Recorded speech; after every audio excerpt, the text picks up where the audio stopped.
I'd like to introduce Dr. Francis L. de los Reyes III. He is a professor of civil construction and environmental engineering, associate faculty of microbiology, and training faculty of biotechnology at North Carolina State University. His research focuses on environmental biotechnology, engineering, and water and sanitation in under-resourced countries. He is the faculty lead of the Global WASH Cluster and an international consultant on wastewater treatment, sanitation technologies, and molecular biotechnologies. With that, I'd like you guys all welcome Dr. De Los Reyes. So thank you for inviting me to give you this webinar, I guess this talk. I feel like I know a lot of the USF faculty. Congratulations to all the awardees. Very, very well deserved. So it's my pleasure to be here. So this is a talk that's near and dear to my heart. And so I'll start with my classic picture. This is actually my favorite toilet in the world. This is our toilet in our, at our house. And I am going to talk a lot about toilets today. And obviously, this is a toilet that is not. Let's see. I'm getting some feedback. Okay, great. Okay, so I go around the world and take pictures of toilets, and obviously I try not to do it when other people are around, because that's really creepy. And usually I start my presentations like this with a matching game, like which toilet from which country. But since we're doing this by Zoom, it's hard to do that. I'll just show you some pictures of some toilets from, in this case, South Africa, Malawi, Kenya. And so toilets come in all shapes and sizes, and people have, figured out ways to design the superstructure, the outside, just like what you see on the upper right-hand corner there. That's in South Africa. But obviously, there are toilets like this. I did not take this picture. This is a hanging latrine, where basically you have a toilet where the fecal material just drops to the water body below. And you can imagine, obviously, when you have a situation like this, that there's a lot of diseases and a lot of impacts on the community. So I know you're all familiar with this, but let's at least put this in context. The numbers that these are 2015 WHO numbers, and they're about still the same in 2019. We have about 4.5 billion people who have no toilets at home, whose fecal sludge and urine are safely managed. So this number includes the people who have toilets at home, but their waste actually are not safely managed. A lot of urban cities, for example, in the world, they may have septic tanks, but these are actually, collection tanks, and the overflow does not go to a leach field, but it actually enters into storm drains and then eventually into a river or any other receiving body of water. And those are not safely treated. So 2 out of 3 people in the world, are in this situation. 2.3 billion people still don't have basic sanitation services. In other words, they don't even have what's called an acceptable toilet. And about 900 million, and this number should be coming down, but still we're talking about 800, 900 million people still practice open defecation. And that's basically using bushes, by the river, and they have no toilet at all to speak of. And so we know that if that is the situation, we have all of these direct impacts. The first column here are the waterborne, fecal oral type of infections that you might expect. So here's the whole list. Obviously, you have all of these diseases. You have helminths. Let's see if I can use my mouse to at least point to a few things. Maybe I can use my laser pointer. Okay. So you have worms, helminth infections. And then you have insect vector diseases that are also related with poor quality water. But it's not just direct impacts. You also have these conditions that happen because of poor sanitation, including stunting. Um, you have the consequences of stunting, essentially children that are born with low birth weight, and as they grow up, they're actually shorter and smaller than what should be normal for that age. Impaired cognitive function, and all of these other diseases that are not exactly directly waterborne or water-based, but arise because of these direct impacts. And then there's the third column, which is the broader well-being things. It's hard to quantify. Some people are doing studies on how to quantify these: anxiety, lack of dignity, even the issues of sexual assault with children and women as they try to go out into toilets that are away from their houses, usually after daylight. And then also long-term consequences if women and young girls can't go to school because of there's no privacy in toilets in school, and so when they have their menstrual periods, they don't go to school at all. That has all of these long-term impacts on both the community, to individuals as well as to countries as a whole. So we know all of these things, and I don't want to spend a lot of time on these impacts.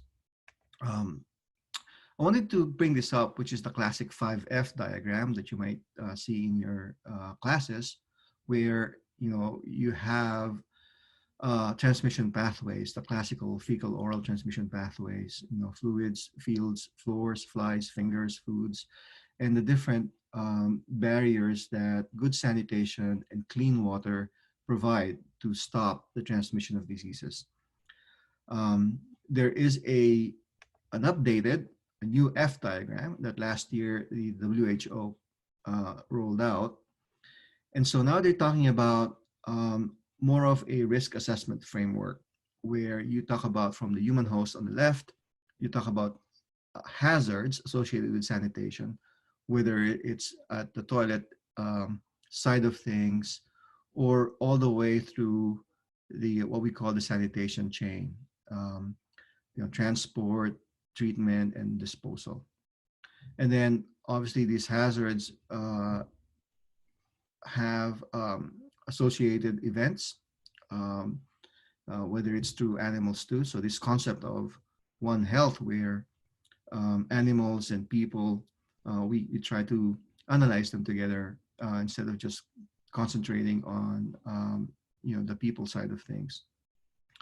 And then again, the exposure pathways through food, through direct water consumption, and through fingers and so on.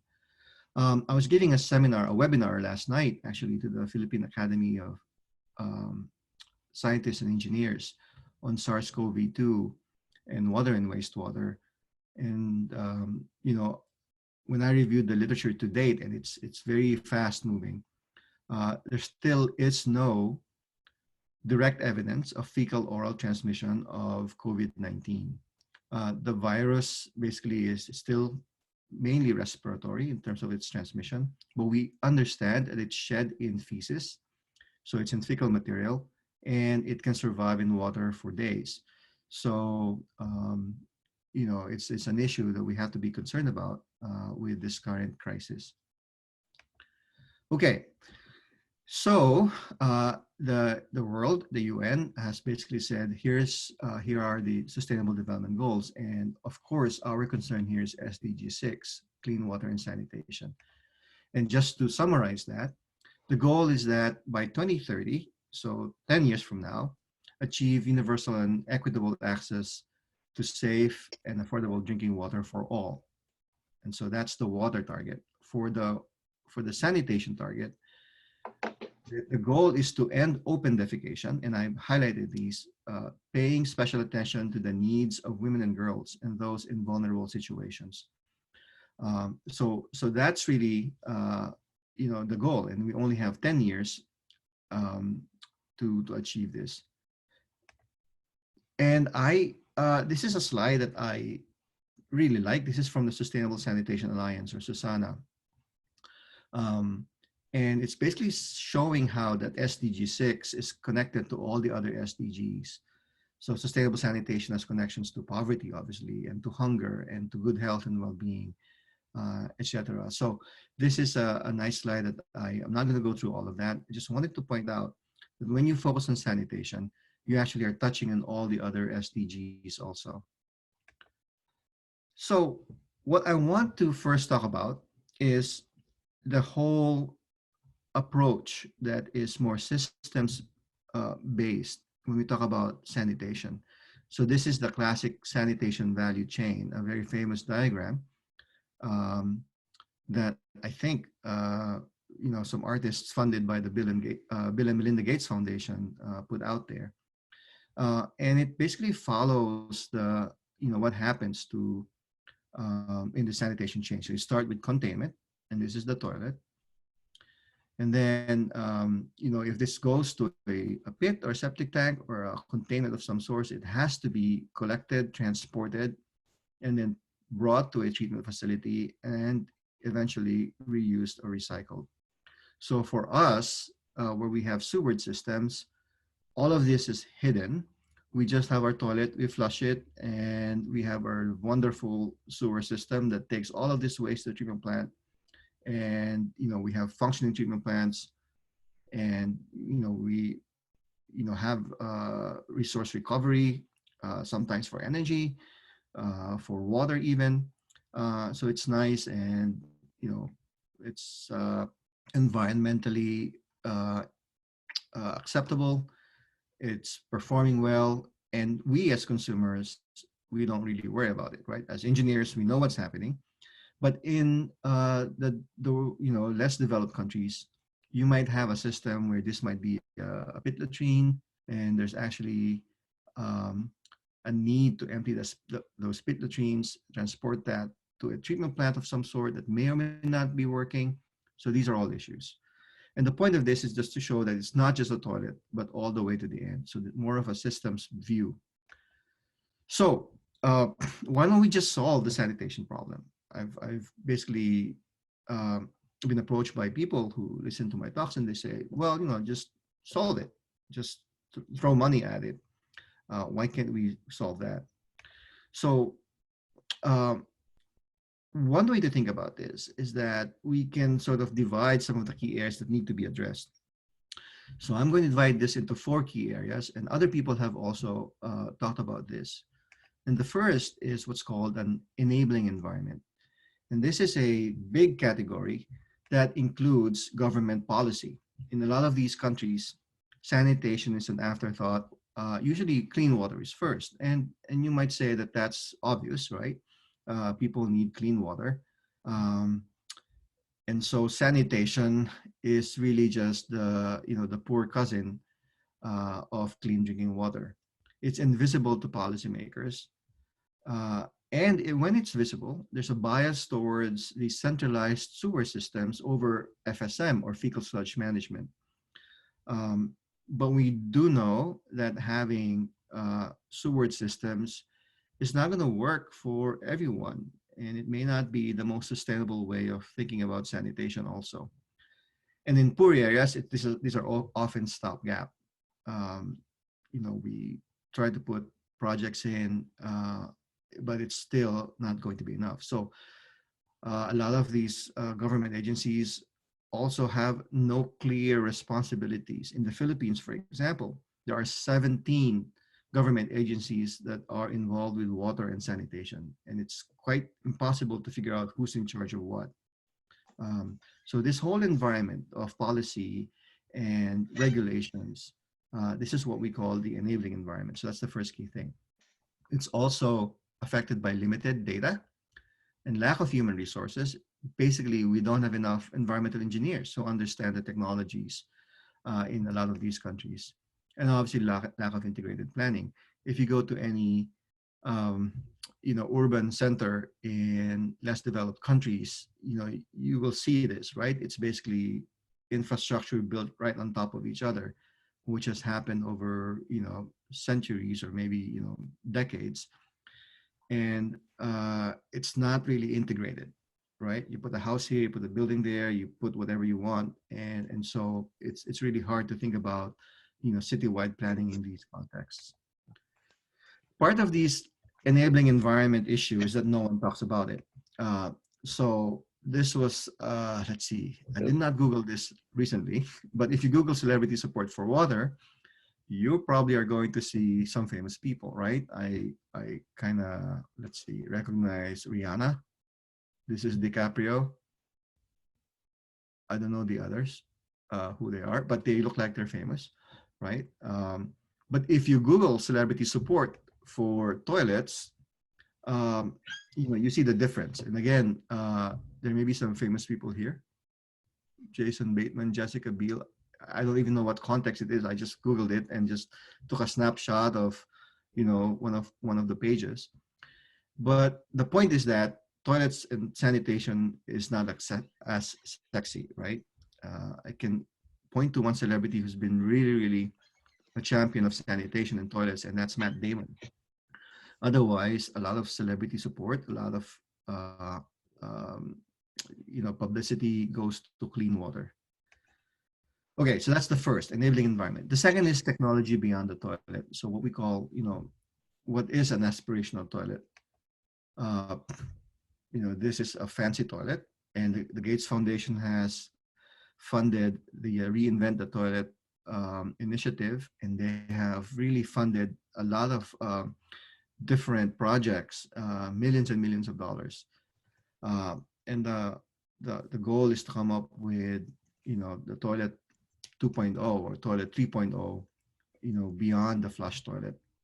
But the point again is that it's not just the toilet we would need to worry about, but what happens to, the fecal material after the toilet.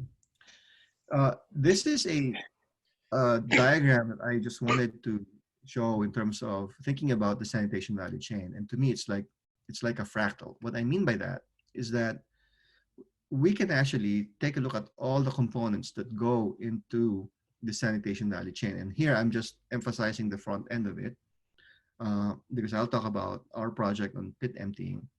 So we'll forget the treatment side of it for a little bit. But you can do research, and you can even do studies, projects on even the superstructure, the latrine components, the type of slab, the type of pit, and so on. So there's so many things that you can go deep into the sanitation value chain. So it's kind of like a fractal in that sense.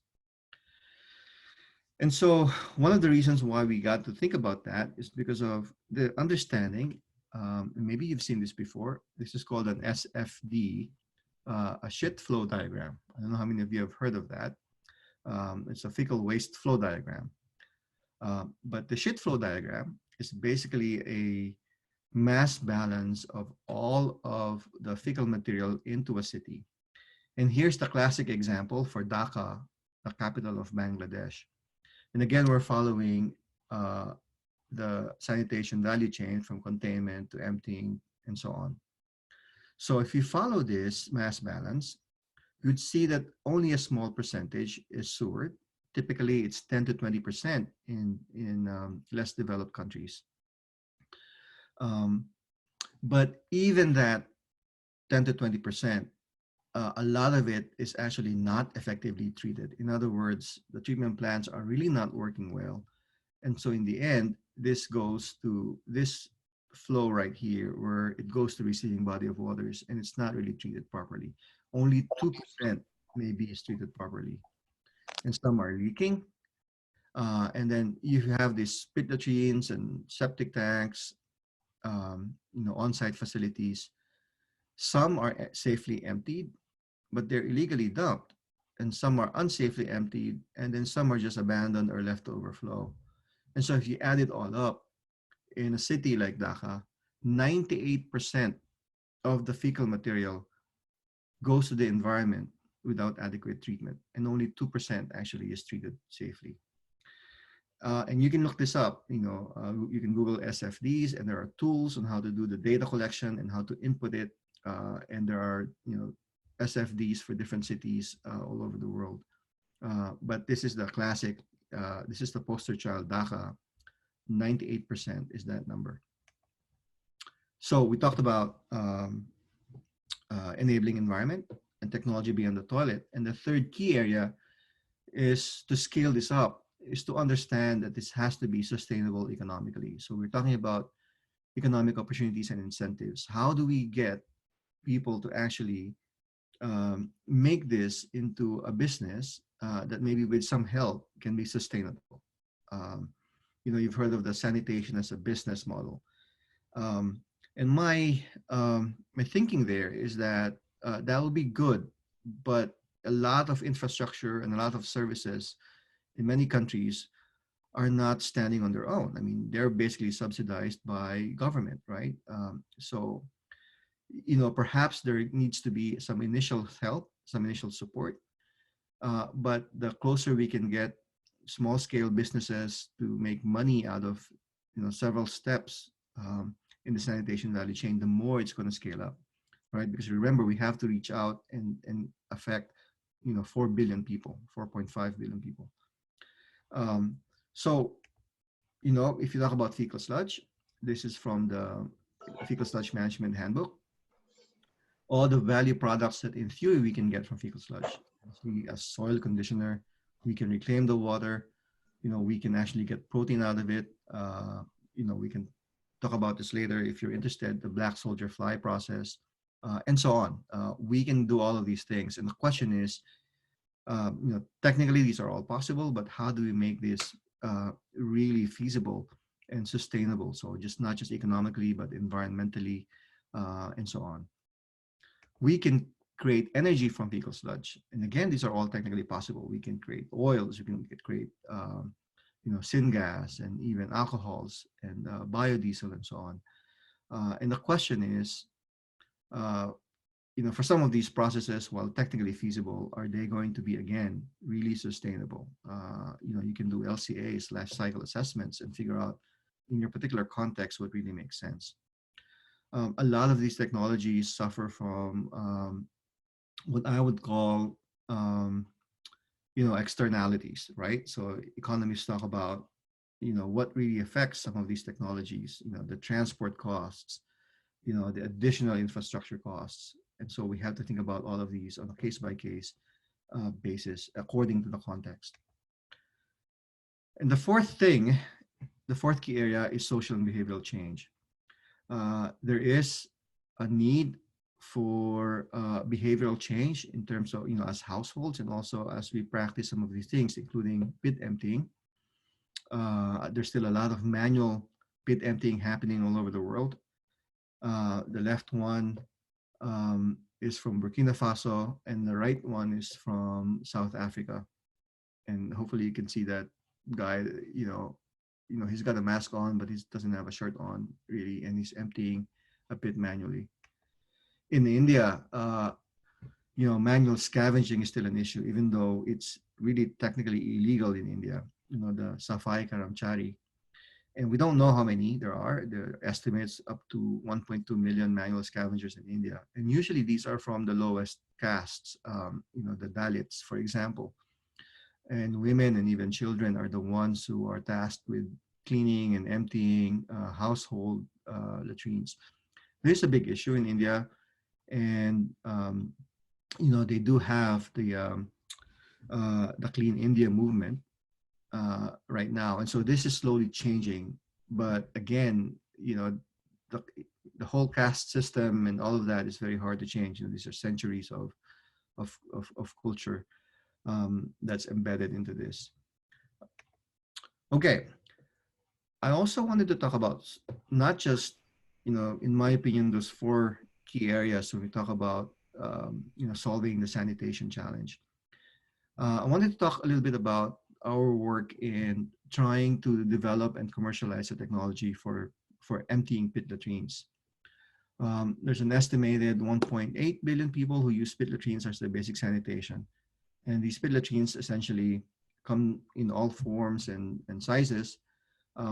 When they become full, they have to be emptied. And on the right, you're seeing, manual emptying. This is in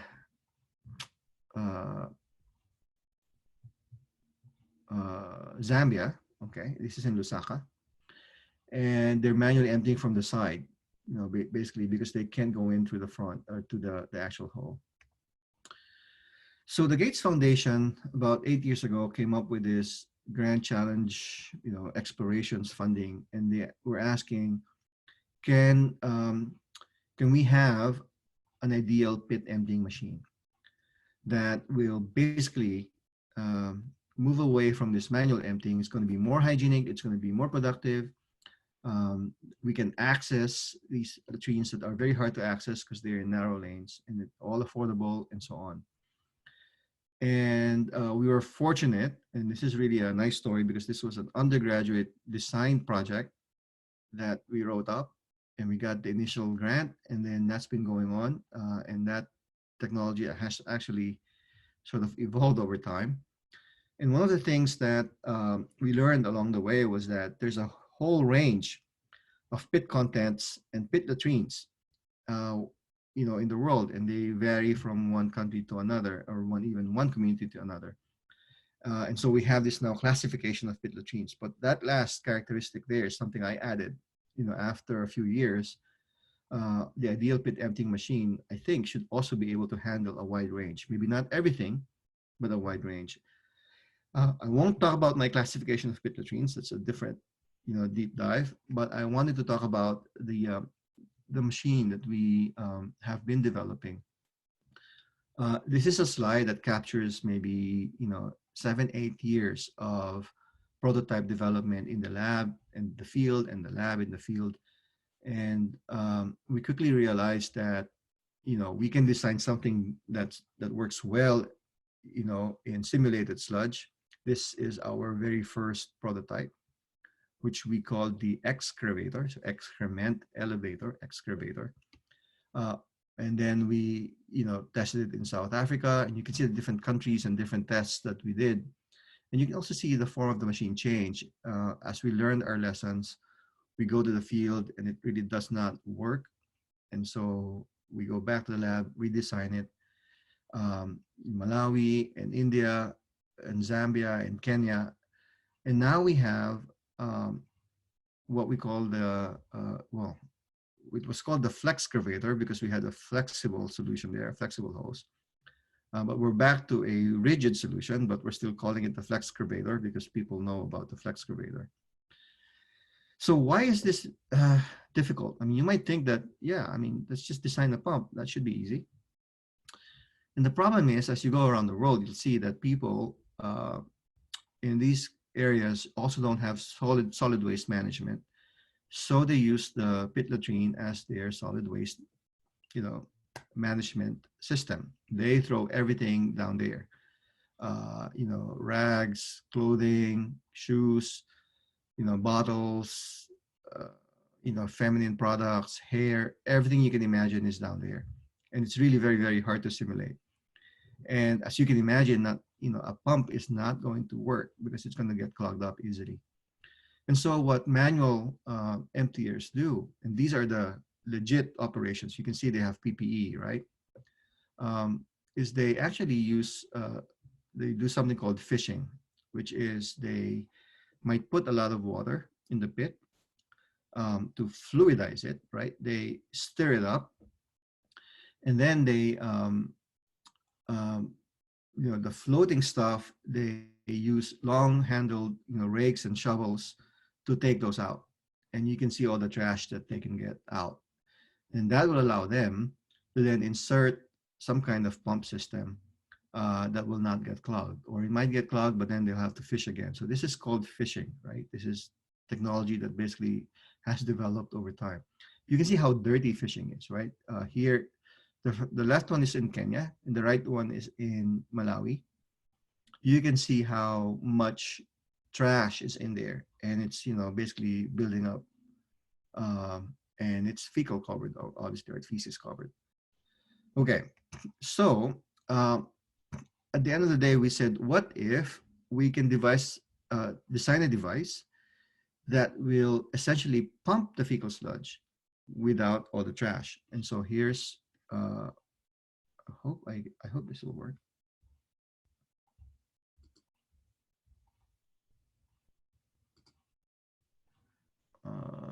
not. Okay.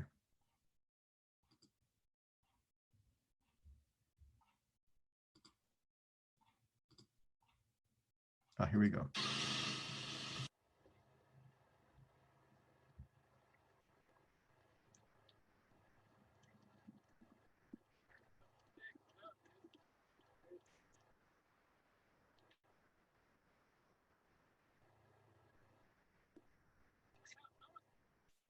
So that is, you know, trashless fecal sludge, right? So what we have done is turn the problem around and ask, instead of trying to get everything out, or instead of trying to fish first before pumping, what if we can pump the fecal sludge without the trash? And so on the right, you see a picture of all the trash, or some of the trash that basically was in that pit, but were excluded. So this is an exclusion, a trash exclusion principle. And so the video was showing to you how nice and clean that sludge was without all that trash, right? Um, so that was the technology. And so this trash exclusion has several advantages. So no more fishing, no more of that dirty manual fishing. It can be a closed system from the pit to the transfer tank, so nobody needs to touch that while it's all pumping. Uh, the trash that's collected is eventually also handled. And so if we do this, we leave the trash behind, then we save on the downstream processing. This hinges on understanding that the service is for fecal sludge removal and not trash removal.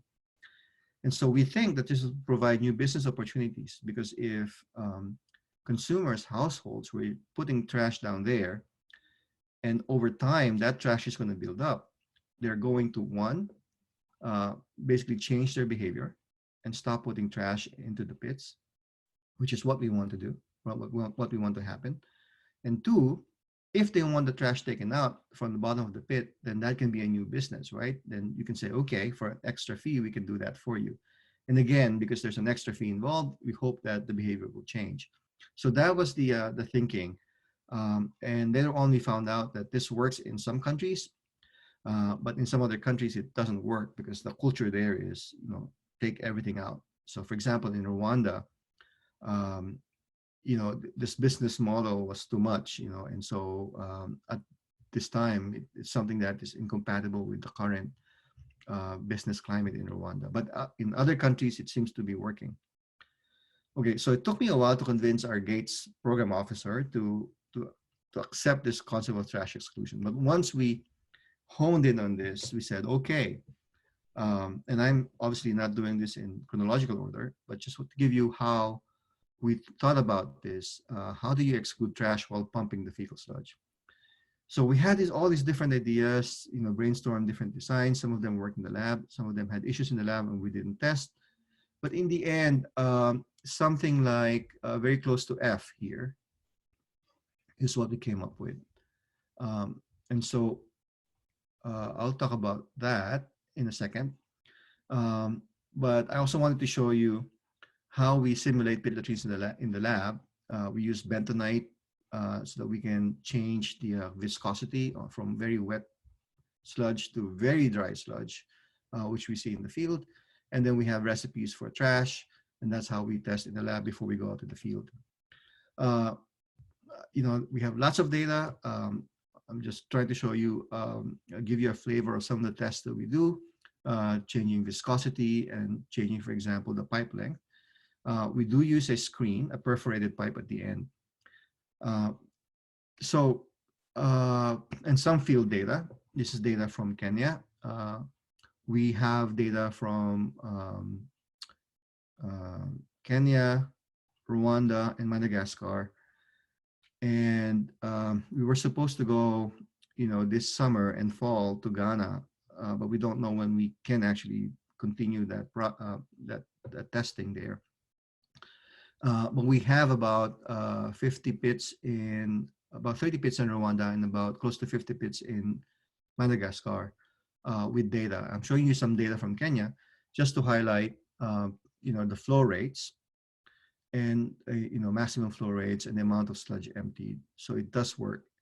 And so the device looks like this. We call it the excluder.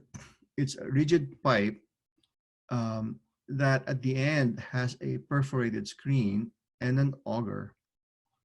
And the auger turns so that it's continuously clearing the screen. So we call this a clearing mechanism.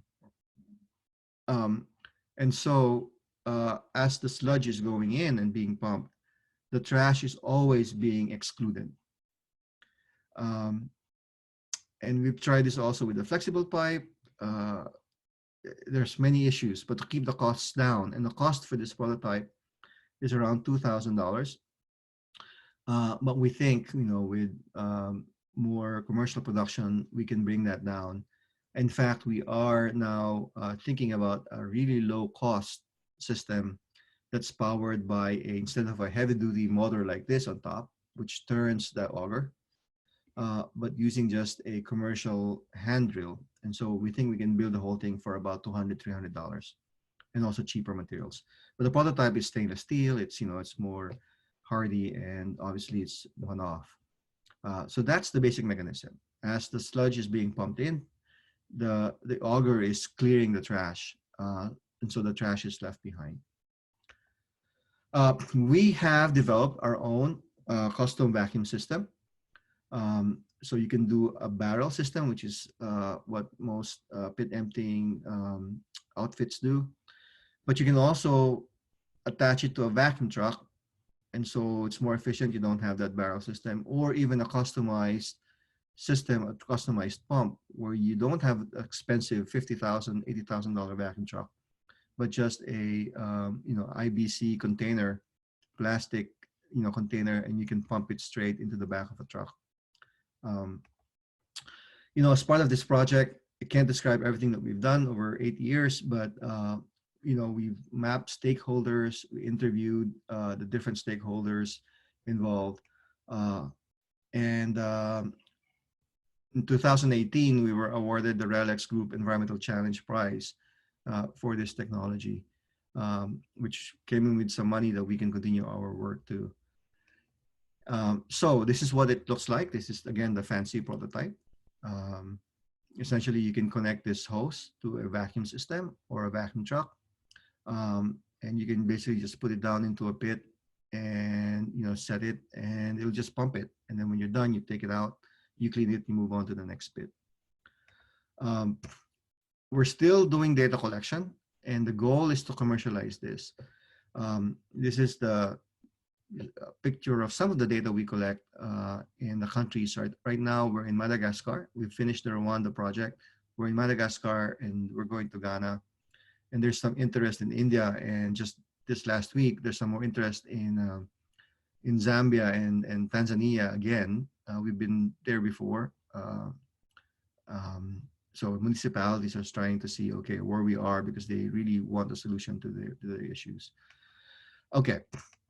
I know I'm running out of time, but I just wanted to highlight some of the issues in terms of commercializing a technology like this. One is that it's almost like a niche market, right? It's a niche market. It's difficult to reach the service providers.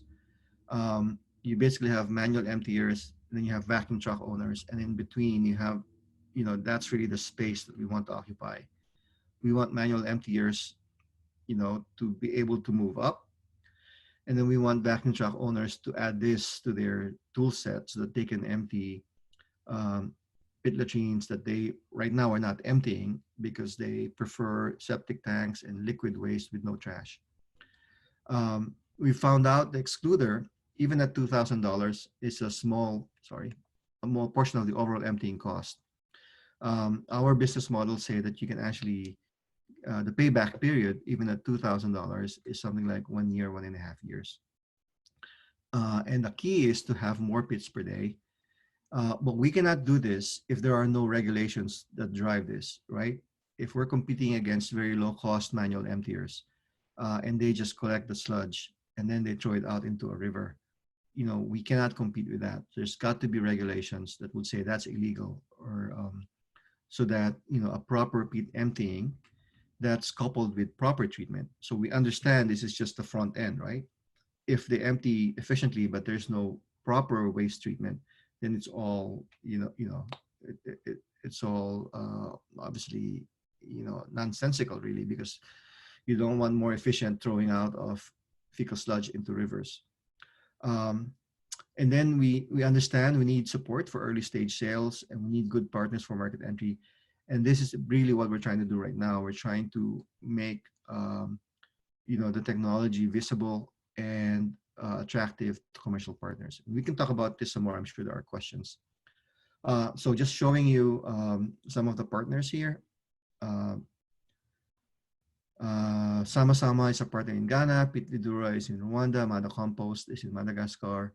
We actually hired some designers to work with us. And then Triangle Environmental is the small consulting engineering company that our former student actually started. And so he's still involved with the project as our consultant. And so with that, I am going to stop and make sure we have some time for questions. Thank you. Thank you so much, Francis. I'm not quite sure if people can unmute themselves and ask questions. Yeah, I remember seeing the Flexcavator when I was at FSM5, and I thought it was like really amazing. And I believe it was a undergrad that was presenting, which was pretty cool. Oh, let's see, FSM5. I think that was a master student. Master student? Okay. That was Giovanna. Yeah.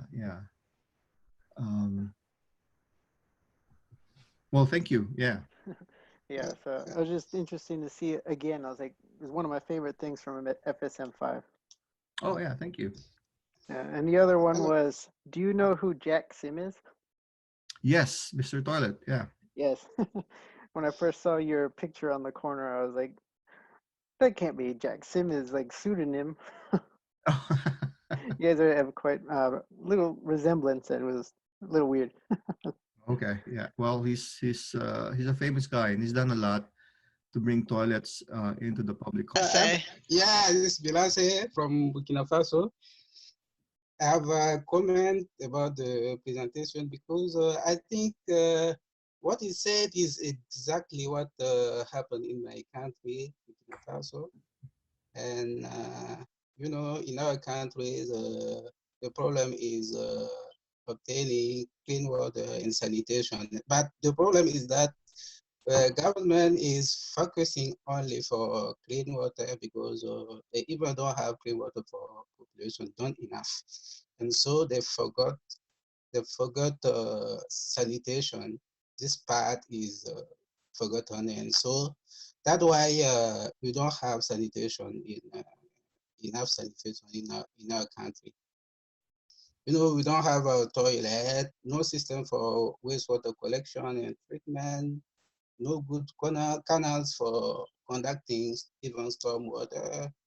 And the second thing I want to say is that sanitation is forgotten because most of the time, if people don't have water to drink, they complain. But if they don't have sanitation, it is not a problem because they are not educated to know that the lack of sanitation is a problem. It's the problem. And the third thing is, I want to finish with this one, is that the government don't trust, people don't trust to the result of research. And they think research, the result, if you want to use it, it is too expensive. And so this is the problem. They don't trust it. This is what I wanted to say about the presentation. And this is really, it is exactly what happened in our country, in the lower country in Africa. Thank you so much. Yeah, I think, thanks for your comments.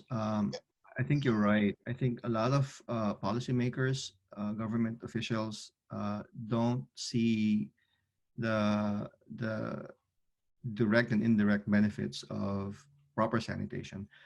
And I did not put this, but in some other talks, I go a little bit deeper into the benefits, right? The economic benefits, and economists actually have been quantifying this. And so for for every dollar invested into sanitation, they estimate maybe 4 to as high as sometimes, $10 of return. If you count everything. So, once government officials realize that, I think they might have a bigger or a change of mind as to investing in sanitation. So, that's a big issue. And you're right. We're also aware of this in terms of technologies that are too expensive or might break and not really adapted to the context. We're very aware of this. We've tried to keep that technology as simple as possible. A lot of it, I would say 90% of it is off-the-shelf components. And there's only a few components that need to be manufactured in a certain way. But we've tried to make it really as robust and cheap or inexpensive, and something that people will use. And that's still a struggle because it is still a cost. So what we're trying to do is, in Ghana, what we're trying to show is Sama Sama, which is our partner there, is going to use it and really quantify the profits, all of the business expenses, costs, and profits, and show that, with the technology, they actually are more productive and can make more profit and can really pay back. Because our calculations, again, is that the payback period is 1 year, maybe 1.5 years, depending on how much you charge for pit emptying. But really want to get that data from real people on the ground doing this so that we can turn around and say, okay, here's really the case for this machine. And again, that's not including all of the benefits of, cleaner, safer ways of pit emptying. So, I also come from a developing country. I'm originally from the Philippines, so I'm aware of all of these issues, with technologies that don't work in local contexts. So, but thank you for your comments. Yeah, but Burkina Faso is not far from Ghana, and so if you're in Ghana, maybe it's possible also yeah, you do understand what I mean. Yes, because of my country is next to Ghana, and so maybe it is possible to continue maybe making obtaining some data also in Burkina Faso and make some comparison also. Hopefully, yeah. Yeah, okay. Thank you. Francis, I had a comment and a question. That was a great presentation. Thank you. Comment, we use examples of India and sort of the lack of sanitation there. And I wonder, how do we encourage discussions amongst our colleagues in academia, where many of our faculty colleagues are originally from India and still have connections there in some instances, to start building the case for, better sanitation? Because it is, if government commits, which they have recently started to talk a lot more about this stuff, but it really needs to be a push that, you cannot be expanding and pushing a space program when something like basic sanitation is missing. And I think that those are the conversations that we should be having, in academia and so on. And the question was, in terms of the communities where you're working, do most people have like mobile phone accessibility? And is that a potential way in which you could start to look at connecting the cleaning mechanisms so that you sort of optimize the number of pits that could be cleaned in a particular day? Yeah. These are good questions. Yeah. To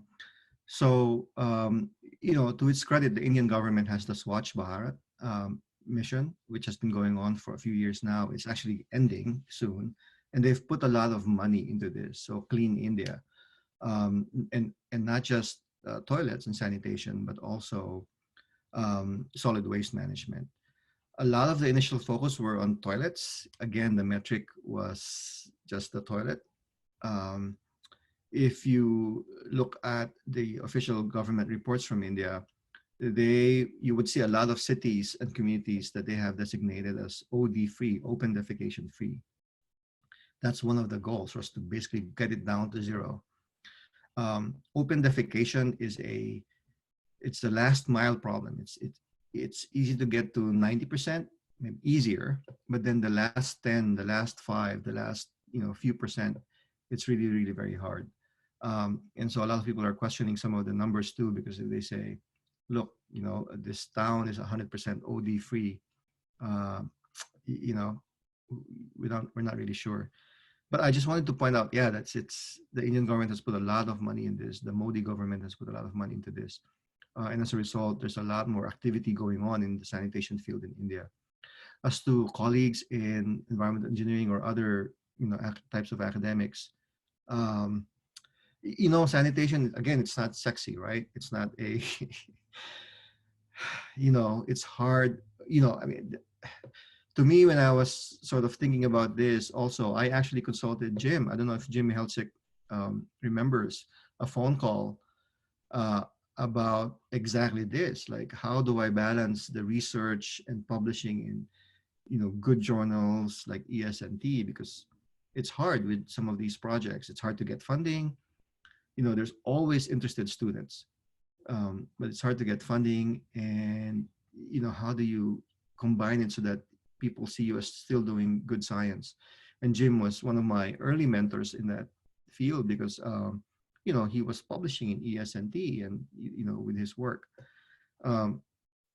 So to me, it's all of us have our own, as academics, we have our pet projects and areas and expertise, and it's just a matter of just really showing that WASH, water and sanitation, this whole area, it's not only important, but it can be a sexy, sorry to hear that, say that word, but it can be an attractive, interesting, exciting area of research.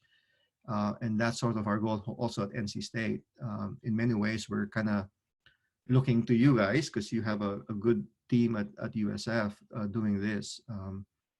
On the mobile phone question, it's interesting. Wherever you go in Asia, in Africa, mobile phones are everywhere. Everybody's got a mobile phone, maybe not a smartphone like ours with fancy, apps, but they do a lot with, texting. And in fact, in not this last census, but in the previous census in India, maybe 2015, there were more people with mobile phones than households with toilets. So there were more households with mobile phones than toilets. So, which goes to show that people will actually pay and buy a mobile phone, but not pay for a toilet. So, that's interesting. But you're right, we can use that technology. And in fact, the Gates Foundation has funded projects where the supply and the demand for pit emptying is through texting. And there's actually a bidding process also. So to lower the cost for the consumer, they essentially put out a call and say, okay, I need my pit emptied and it's at this location. And that goes to a distribution of pit emptiers, and they actually sort of make bids, and that lowers the price for the consumer. They did that in, Senegal, and they did that somewhere else. And these were people from Emory, I believe, University who did this. And there was some success doing that. I don't know now the status of that project, but you're right. We could think about those kinds of applications. Obviously, payments are done also, with texting. M-Pesa is one, I believe, in Kenya. There's other, platforms that use, mobile phones as the technology. Thanks. Have you done type of water sampling that looks at like nutrients in the water around the pit latrines, like before and after, and seeing like what that difference of ranges are, like how pit emptying affects the water table in the surrounding area? So Chris, we have not. We've done other things, but that particular aspect of we have not. There are some studies that have looked at pit latrines and impact on groundwater quality. We haven't done those. We had an NGO come to us and ask us about that. And we were, asked to submit a proposal, but then, that fell through. So I don't know what the status is now. And that was groundwater quality and, pit latrines. But what we have done in some other work is we have actually sampled the pit latrine contents. And my lab also does a lot of molecular biological tools to look at microbial communities and pathogens in environmental samples. So we have done that for South Africa, we have done that for Malawi, and we're looking at those samples and trying to look at the pathogens and trying to look at the microbial communities to really elucidate what's happening inside the pits in terms of anaerobic processes, sulfate reduction, and so on. And what we saw, just to summarize, and that's not really your question, but I was going to just give you some taste of the results, was that we sampled from Malawi a total of 50 pit latrines in 2 cities, northern Mazuzu and then Blantyre in the south. And what we found was that the microbial communities at the bottom and the middle of the pit are pretty much the same. The top of the pit, the newest material, is a little bit different. But in terms of pathogens, and you see viruses, you see all of these things, they're pretty much all across the board, whether it's the bottom of the pit, the middle of the pit, or the top of the pit, and also across the pit. So there's a lot of homogeneity, if you will, in terms of the pathogens across, spatially in different pits, as well as, within the pit depths. So we think that even now, our finding from this is that even a single sample would be illustrative of the pathogens and the possible infections happening in that community. So that's part of this new trend now of wastewater-based epidemiology, and in our case, we're calling it fecal sludge-based epidemiology, trying to look at sampling of the pit latrine as an indicator of community health. And I know that wasn't your question, but I also wanted to put that in there. Oh, that was great. Francis, thank you so much for the great presentation. I've been working with Susan Murcott at MIT for the past 2 years on the fecal sludge management. We developed a system called Incinerator, which incinerates the sludge. Have you connected with anybody where you're going to bring the sludge or how to process it further? Yeah, so we have connections with a company called Biomass Controls, which I'm sure you probably have heard of. They're the ones who do, it's basically biochar production. So it's not total incineration. We are also aware of some other teams. It's kind of like in the Gates Foundation portfolio of projects. So since we fall in that sort of portfolio, they connect us with other projects that they've funded.